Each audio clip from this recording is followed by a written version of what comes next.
When I was first diagnosed with OCD, I was actually frustrated a little bit at the treatment at the end because I was like, well, the thoughts haven't gone away. So isn't this exposure ritual prevention therapy, is it actually like a thing? And I think it's because initially let's say the feeling, the level of anxiety had gone from like a 95 out of 100.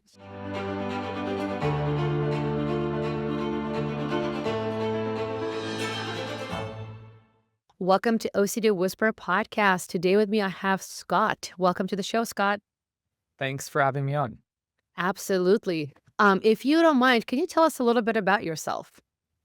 I am the author of a new book called The Uncertainty Advantage, which is a guide for early career professionals on how to develop a better relationship with uncertainty, which is very related to OCD. And I am also the founder and CEO of a national charity called Venture for Canada that helps young people develop entrepreneurial skills. Over the last decade, Venture for Canada has raised over $80 million in funding and supported over 10,000 young people to launch their careers across Canada. That's incredible, like really incredible. And I know right before we even started recording, one of the things that I find really interesting is, you know, because people with OCD often think that, you can't be successful. And I mean, you're here clearly discussing this that like, yes, you can actually have success and have OCD. So if you don't mind sharing with us a little bit about your own OCD experience. I was diagnosed with OCD in early 2021. And while I was diagnosed with OCD then, I certainly have had OCD for a lot longer.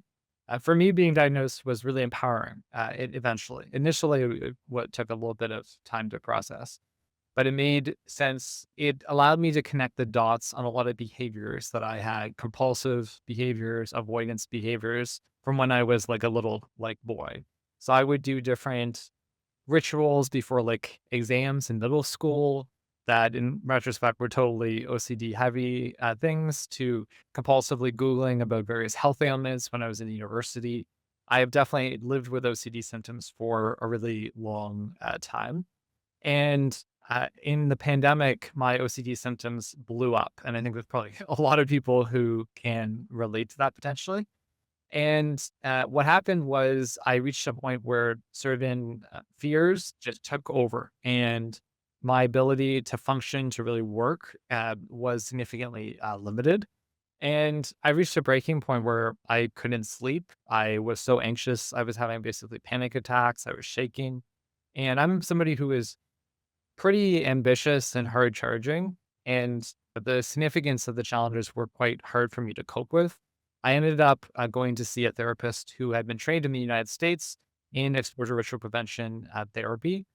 And that was probably the best decision I had ever made in my entire life. Marissa was an amazing person. She's built kind of the leading organization in Canada that's specific for the treatment of OCD. It's called OCD North, and it serves people across Canada.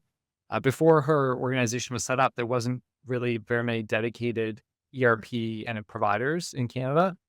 And I still live with OCD today, but my symptoms are way, way lower.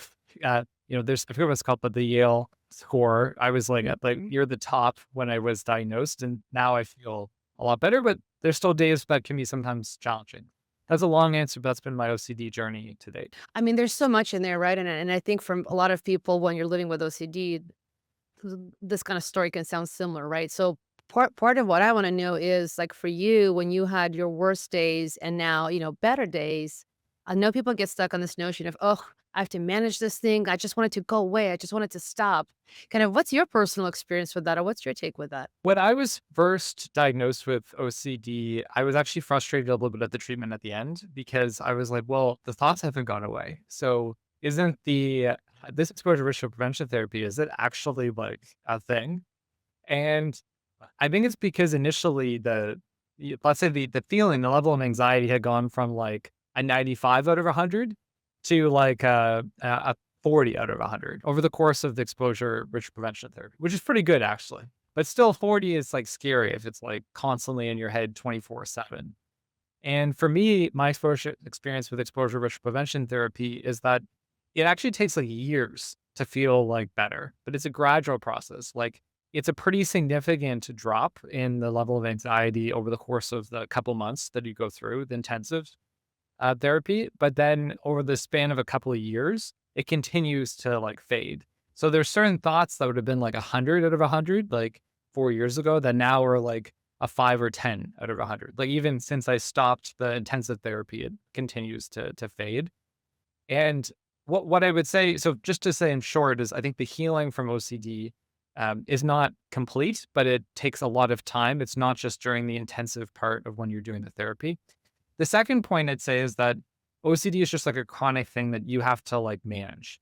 So I still have certain weird things that I'll like obsess about. I can see sometimes certain ritualistic things that begin to like pop up, and then I'm like, oh, I like need to stop doing that. Like that's like it's sneaky in the way that it can. And I think there's probably a good chance at some point in my life I'm going to need exposure ritual prevention therapy again because I'm going to get it's going to sneak in and I'm going to be in a place.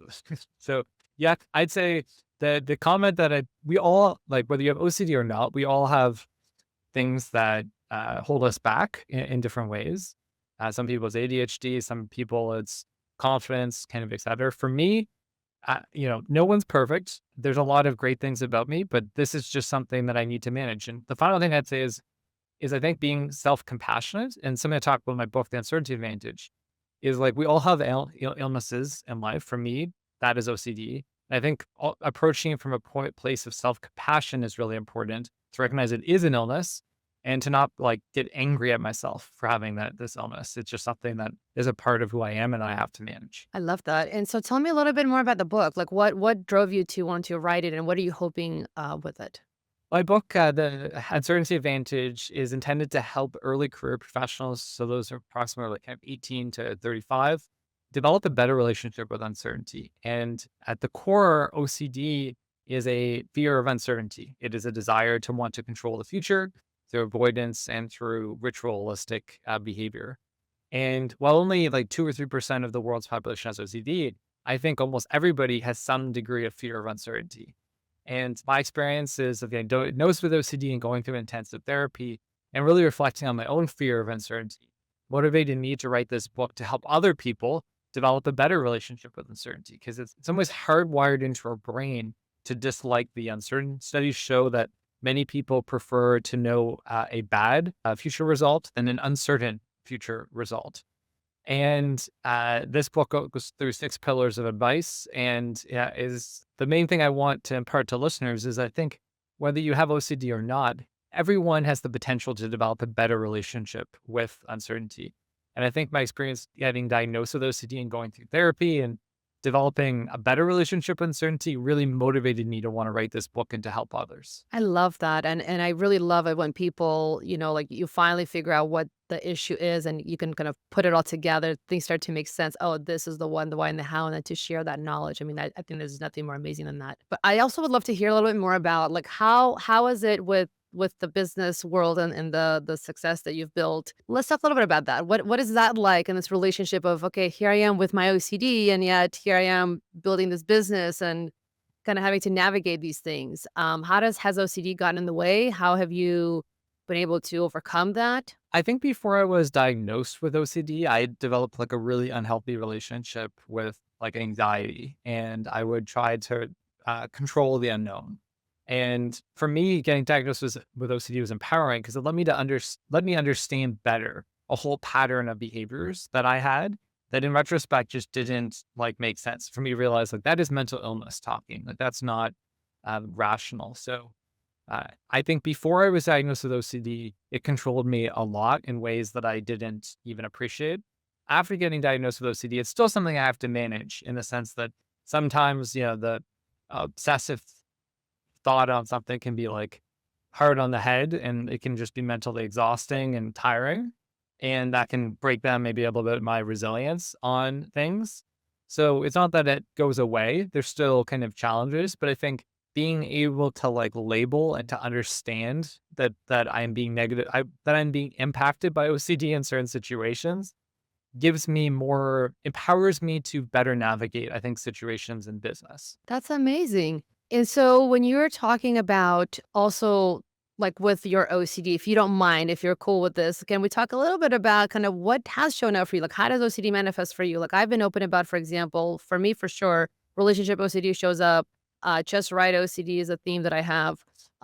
Just out of curiosity, what were some of the ways that it was getting stuck for you, and what were the things that you had to learn to do differently? Definitely shows up in many different ways for me, both past and present. One is definitely on illness. So just like a fear of like diseases Yeah. in general, it can be like really strong. So that would be in at different points, like fears of cancers, fears of OCD, like with kind of meta, but like a really intense fear that like one of the kind of things I had to expose myself was this sort of line of like, I will never get better from OCD. And that was the thing that like scared me the most, actually, because it was the action the most scary, right? When you're in a really bad OCD spiral, it's tough. You're like, oh my God, am I ever going to get better from this? And Yes. listening to myself say, like, I will never get better from OCD. I will get worse.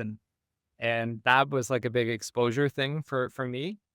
And so, yeah, a lot of it is like I would say illness, kind of related, both mental and physical. Yeah, and so let's talk a little bit about the mental stuff because I definitely people definitely struggle with when you have mental rituals and you don't even understand that that's what it is. You think you're thinking, you think you're actually analyzing and doing something useful, right? And then you come to recognize like, wait a second, this whole pattern of thought and this loop I'm in is not useful and it's compulsive. There's an urge here. And I know people struggle with that, with kind of learning how to differentiate between, right, when something actually helps us versus when it hinders us, or when is it an intrusion versus a compulsion. Just would love to know, how did you learn that through your process? I think one is the importance of like mindfulness in the context of OCD. So just being like, I think the first step, one of the things that's really important when you have OCD is I think just being mindful of like what you're thinking. And just like observing and not getting angry. Where I've gotten into trouble in the past, and where what really I think results in my like lowest points on OCD was when I was like getting really mad at myself for thinking certain things, and I realized that that was like I remember I had a little sticky, and I was like anything's loud in my head, and just like when I started to like let the different thoughts, including like compulsive, like ritualistic thoughts in my head come in and just like label it, right? To say, okay, I'm having this is like a compulsive thought chain. So to answer your question in a nutshell, I'd say first off, it's important to gently label and to not get mad at the compulsive thought thinking. Because if the more you try to push the compulsive thinking away and say, no compulsive thoughts are allowed in my head, the more that they start to consume your brain. At least that's my lived experience with OCD. The second thing that I'd say that is really important is just to be like mindful sometimes of like you're like, oh, that's like I like to just actually like label it. So to when you're doing the compulsive kind of like thinking, I'll share like an example is like there was like a kid's like theme song from like a cartoon. And when I was a kid, I would like hum it and kind of do like a ritualistic kind of like dance before things. And earlier today, I was walking to the subway in Toronto, and I just was like walking along, just normal walk. And then I realized that in my head, I was humming this song, like that was totally tied to a ritual from childhood. And then I was like, oh, interesting, sneaky, like compulsive thought pattern trying. And then it's not being like, oh my God, I'm so angry, but it's kind of like laughing at it and thinking, ha ha ha. It's kind of funny that this like compulsive, like little thing from when I was a kid. And then you just label it. But it's really important, I think, to label it gently, not label it like I hate you, compulsive thought. Yeah, that makes sense, right? Because you're developing a different relationship with yourself so that you can be a little bit kinder, basically, instead of, that inner critic and judgment. And so with you and kind of where you're at now with your recovery and your journey, like you said, like OCD still shows up and it's still there, and some days can be a little sticky. But what would you say generally overall for your experience? What are the different things that you think are kind of helping you in terms of having, I guess, maybe better balance or management of OCD, right? Because some people talk about like, oh, it's important that I do some physical activity and I meditate. Other folks have their own perspective, but for you, what are you finding as a way forward that continues to really help you stay grounded and anchored? And Yeah, it's a great point. I'd say a couple different things. I think one is physical exercise. So exercising pretty much every single day for like 30 minutes to an hour is really important for me to just stay grounded and I think in a good mental headspace. I'd say another thing that is really important for the ongoing management of OCD is just sleeping, like appropriate amount, like 7 to 8 hours, like a night. I find it's when I am sleep deprived that the OCD becomes like harder to manage. Mm. Uh, I would say a few other things to me that are important are having not going like having a degree of like investing in like relationships and just like social contacts with people, which I think is helpful just in general for well-being, but I think also in the context of OCD. And the fourth thing I'd say that I think is really important is just having a degree of like going back to that self-compassion. Like I think not getting angry and just like when the compulsive things start to come in terms of your mind, like being like, "Ha ha ha," like that's like not in an assurance way, but in a way like gently just being like, "Oh, it's kind of funny." Like I have this pattern of like sort of behavior that can kind of come in, and it's like each person has like their own journey as it comes to OCD. I think the other part of it is that like, and this is I said this to one other person, but I think as it relates to my book, The Uncertainty Advantage, like part of the reason why it motivated me to write this book is it's also me finding like a degree of meaning in pain.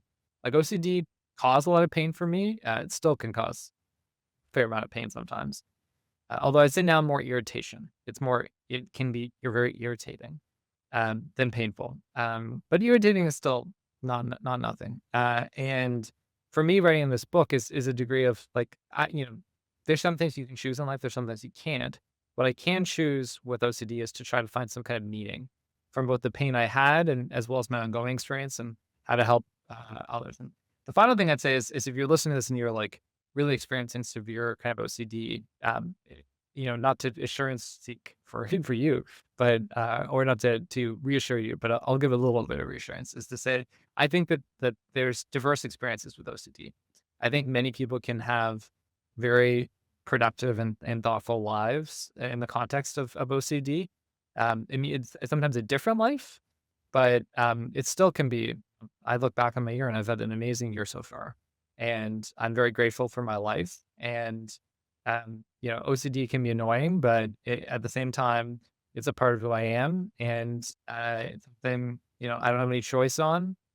I just have to deal with it. So I try to find meaning in it and to try to help other people. I love that. That's a really beautiful answer. And I think it's true that, for like life it's ever evolving, right? So you can be in hard pockets and then things kind of ease up and the more you kind of keep going, and if you're applying kind of better strategies, things can get a little more manageable and be okay. I also think, when we're talking about this stuff, thinking about stress, right? I think that's also a big, big topic that can't be unmentioned because stress is such a huge factor for people in general in terms of their well being. And then if you have OCD and stress does increase, and I've even seen people when it could be good stress, like a promotion or something, right? Or maybe working on a project you love and, OCD's maybe kind of taking a grip of that and now you're kind of reclaiming it. So it's valuable for you, you want it, but then it's still stressful. And so it can still activate some of the OCD symptoms. But I love everything you're saying, which is, if you put those pieces together and kind of around you, you're buffering yourself in this really nice way so that you can kind of have the best chance, to move forward. I agree, and one other thing I'd say add to kind of related is I think a lot of the challenges I think in terms of OCD in my own experience is why I would do compulsive behaviors or ritualistic things is a desire to not feel difficult like emotions or feelings.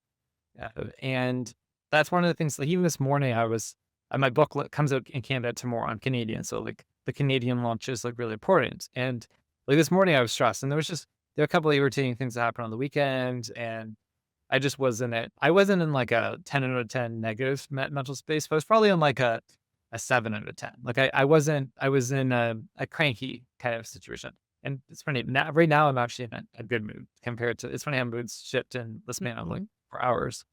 But I remember, like, I was reflecting this morning and I was like, you know what? Sometimes in life you feel cranky and sometimes in life you feel stressed and like that's okay. Like I feel it in this moment, and I'm just gonna sit in that stress and be and that's something I think that's sometimes helpful is like even as a kid, as a teenager, as an adolescent, I would try to run from difficult feelings through doing compulsive things. And in my case, someone would be silly seeming, like just Googling random things or just doing weird little stuff that I thought, oh, it's not a big deal. But now I try to like feel the difficult feelings, and I find that that's something that's been really helpful to me in my healing journey. And the more I think that I feel the difficult feelings, the more it increases my ability to be resilient through tough times. I think that's an extremely important point, and I 100% agree with you, both as somebody who has OCD and treats OCD and even on the show, the feeling component is huge, and it's true, right? We don't it's not like we are always happy all the time. With the truth is we have hard feelings, and sometimes life kind of just forces it on you. But in OCD experience, it's there. It's very present. So it feels uncomfortable and you want to make it go away. If you stop trying to make it go away, it still feels uncomfortable because you're leaving something and it feels unresolved, unsolved, and that feels strange. But that's a beautiful point. The reality is, can we make room for that and let that be? And in that is kind of the freedom, right? In that, like you said, resilience. You get better, you get stronger. Yeah, So yeah, amazing.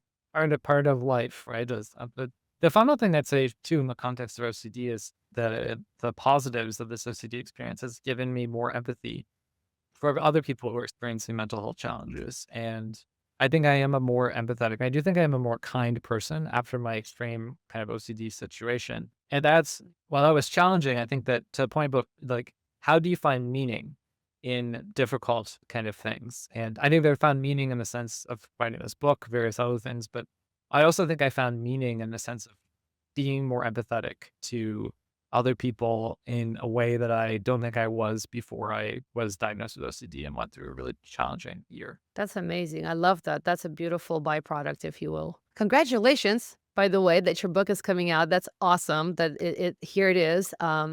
So I want to first of all thank you for coming on and kind of sharing and being vulnerable and honest. And so if people would like to find you, how can they find you? They can check out The Uncertainty Advantage on Amazon.com. It comes out in the United States on September 16th. You can also buy it on Barnes Noble and different independent bookstores across the United States. And to learn more about me, I recommend checking out my Substack. I send out an email once a month with the best finds that I have around uncertainty and the future of work. And you can also check out my personal website. It's sti2hoursE2ts.com. And on my website, I have an uncertainty quiz, which gives you a score of 0 to 48 based on your toleration of uncertainty today. And I've had around 150 people fill this out. And I think it's one of the most important things in figuring out your own relationship with uncertainty is to know where you are today at it. It's not a clinical test like the OCD kind of diagnosis, but Mhm. I think for the broader population, it's helpful to kind of understand what is your current relationship. And the scores are extremely wide ranging based on what people submitted today. I love it. Well, thank you so much for coming on the show. Thank you for having me.